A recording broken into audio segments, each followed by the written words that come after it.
আমাদের বাঁচানোর কেউ আছে? উদ্ধার করার কেউ আছে? রক্ষা করার কেউ আছে? এজন্য বিপদে পড়লে আমরা চাইবো কার কাছে? আমাদের যাই দরকার হোক আমরা ফরিয়াদ করব কার কাছে? নাকি মাজারে যেয়ে চাবেন? মাজারে যেয়ে চাবেন? মাজারে গেলে সন্তান পাওয়া যায়।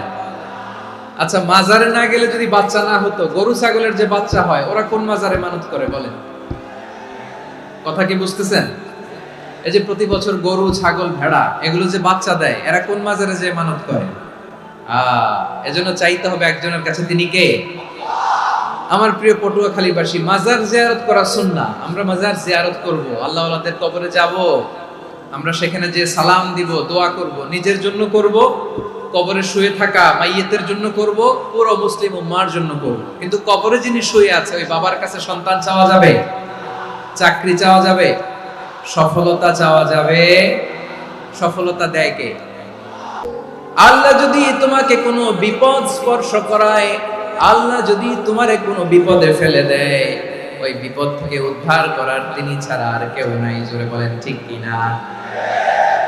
তিনি যদি কোনো বিপদে ফেলেন, তিনি ছাড়া বিপদ থেকে উদ্ধার করার কেউ নাই।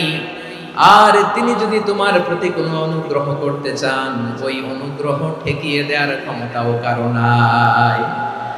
আল্লাহ যদি আপনার সফলতা দিতে চায়, পৃথিবীর কোন শক্তি ওই সফলতাকে থামাতে পারে? এজন্য আল্লাহ বললেন, খবরদার, চিন্তার আকীদা খালিস করে নাও। ওয়া ইয়ামসাসকাল্লাহু বিদুররিন ফালা কাশিফা লাহু ইল্লা হু। আল্লাহ বিপদে ফেললে বিপদ থেকে উদ্ধার করার কেউ থাকে না। আর আল্লাহ যদি তোমার প্রতি দয়া দেখাতে চান, অনুগ্রহ করতে চান, ওই অনুগ্রহকে প্রতিরোধ করার মতো ক্ষমতা কারো নাই।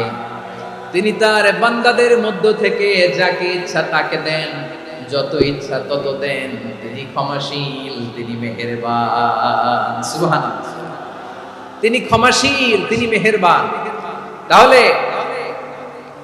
এই আয়াত থেকে আমরা বুঝতে পারলাম, আমরা যদি বিপদে পড়ি আমাদেরকে কেউ বাঁচাতে পারে না।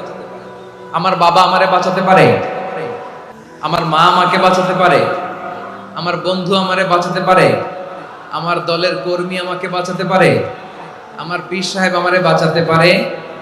আমার পটুয়াখালীর ভাইয়েরা খেয়াল রাখবেন, বাঁচাতে পারে এক মহান সত্তা, উদ্ধার করতে পারে এক মহান সত্তা। চিৎকার করে বলুন, তিনি কে?